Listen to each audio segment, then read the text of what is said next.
Mark, are you here? Yes, he's here. Hello, Mark. We never asked for anything, and we never got anything. We probably won't get anything unless I decide to use excessive strength and force where we would be, frankly, unstoppable. But I won't do that. Okay? Now everyone's saying, oh, good. That's probably the biggest statement I made, because people thought I would use force. I don't have to use force. I don't want to use force. I won't use force.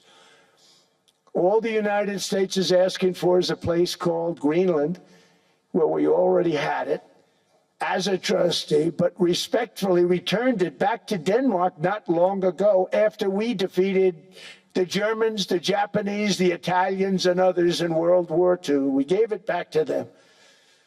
We were a powerful force then, but we are a much more powerful force now. After I rebuilt the military in my first term and continue to do so today, we have a budget of $1.5 trillion. We're bringing back battleships. The battleship is 100 times more powerful than the great battleships you saw in World War II, those great, big, gorgeous ships, the Missouri, the Iowa, the Alabama.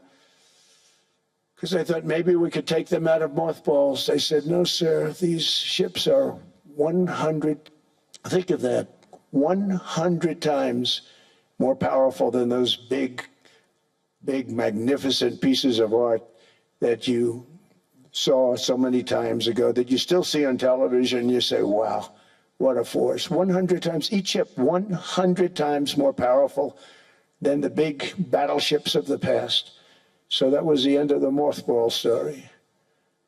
So what we have gotten out of NATO is nothing except to protect Europe from the Soviet Union and now Russia. I mean, we've helped them for so many years. We've never gotten anything, except we pay for NATO. And we paid for many years until I came along. We paid for, in my opinion, 100% of NATO because they weren't paying their bills.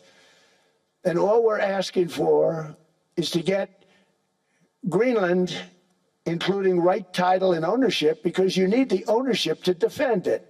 You can't defend it on a lease. Number one, legally, it's not defensible that way, totally. And number two, psychologically, who the hell wants to defend a license agreement or a lease, which is a large piece of ice in the middle of the ocean where if there is a war, much of the action will take place on that piece of ice. Think of it. Those missiles would be flying right over the center of that piece of ice. All we want from Denmark for national and international security and to keep our very energetic and dangerous potential enemies at bay is this land on which we're going to build the greatest golden dome ever built. We're building a golden dome that's going to, just by its very nature, going to be defending Canada. Canada gets a lot of freebies from us, by the way. They should be grateful also, but they're not. I watched your Prime Minister yesterday. He wasn't so grateful. But they should be grateful to us. Canada lives because of the United States. Remember that, Mark, the next time you make your statements.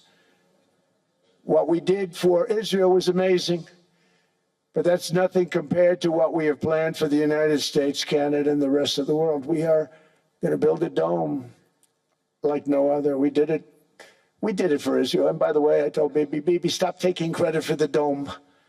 That's our technology. That's our stuff.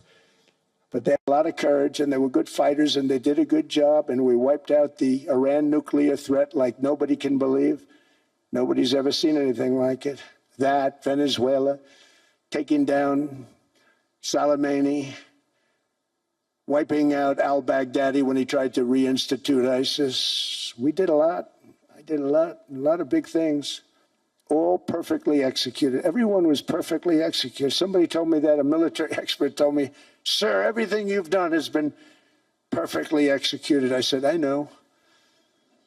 So other presidents have spent, whether foolishly or not, trillions and trillions of dollars on NATO and gotten absolutely nothing in return. We've never asked for anything. It's always a one-way street. Now they want us to help them with Ukraine. And let me say, we're going to. I'm really helping, not even them. I want to see, last week, if you saw, it was 10,000 soldiers, but last month it was 31,000 soldiers died. 31,000. That's this room times, the number of people in this room times 30. Think of it.